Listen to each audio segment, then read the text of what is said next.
Kisses and Hugs Club today for singles and couples. Episode 51. Breaking the Chains. Rise Above Bitterness. This teaching is done by your favorite relationship and marriage counselor and therapist, Pastor Dunamis, Okunowo. Don't keep this life-changing wisdom to yourself.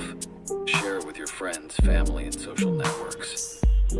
Let's spread the love and build a community of thriving relationships.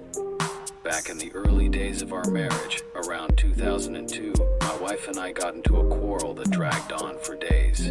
Strangely, I can't recall what sparked it. However, during this dispute, something remarkable happened. I experienced a spiritual awakening. For the first time, I glimpsed into the realm of the supernatural and saw the deep-seated animosity that the devil and his followers harbor toward marriages and families.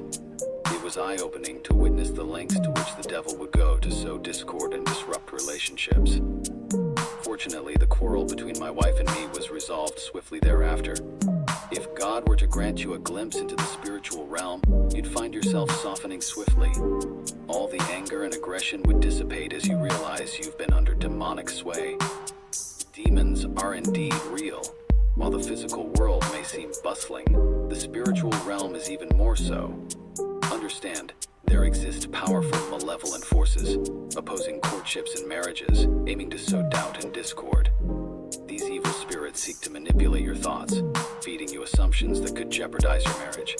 The real question is, will you align your destiny with hell? As a child of God, the devil cannot intrude into your life, family, or home unless you invite him in. Remember, the devil has already been defeated. However, by disregarding God's principles, you inadvertently open the door for his influence. A child of God cannot be possessed by a demon but can experience oppression. This oppression can pave the way for yielding to demonic influences. In your relationships, marriage, and home, it's crucial to steer clear of certain pitfalls.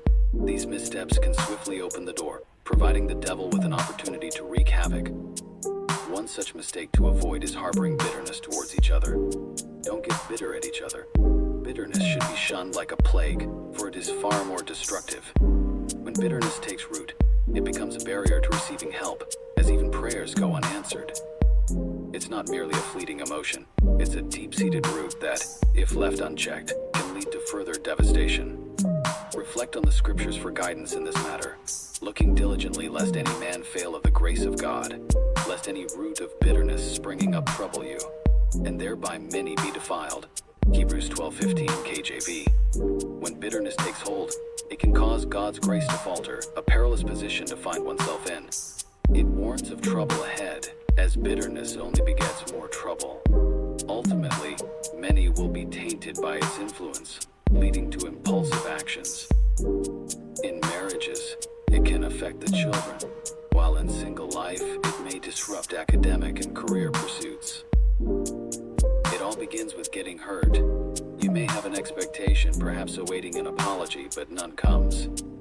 As you grapple with this, another hurt follows, compounded by the absence of an apology. Then, another action adds to the hurt, perpetuating the cycle. These accumulated hurts can evoke a range of emotions, from feeling unloved to harboring hatred toward the very person you're meant to love. Before you know it, the devil steps in, planting seeds of suggestions and assumptions. Remember, the devil is a deceitful liar, the originator of falsehoods, incapable of speaking the truth. Embracing and believing in this state, where scripture and God's love are pushed aside, the sole focus becomes proving a point, paving the way for bitterness to take hold. In the grip of bitterness, your spouse becomes perceived as the enemy, ensnaring you in a trap. The wife withdraws emotionally, while the husband's anger escalates, exacerbating the situation. Bitterness clouds judgment, leading to regrettable decisions. When trapped in bitterness, there are paths to freedom. 1. Prayer is key. Engage in fervent prayer to clear the mind and open yourself to God's guidance, which offers a way out. 2. Patience. Patience is paramount when dealing with a bitter spouse. It requires an abundance of patience to guide them out of their bitterness. 3. Forgiveness. Additionally, swift forgiveness is imperative. Only through quick forgiveness can prayers find their efficacy. 4. Humility. Humility plays a pivotal role as well.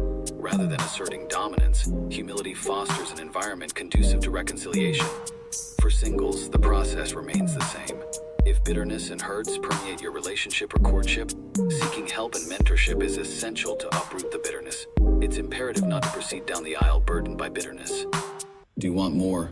Read the full blog by clicking on the link in bio or description to navigate to the devotionals, or go to www.khcpartners.org. Watch full video on youtube.com/@PastorDunamis. For one-on-one therapy, counseling, or an intervention in your marriage or relationship, go to bit.ly/therapy needed. To get courses for singles and couples, go to bit.ly/course. To partner with us, go to www.khcpartners.org/give.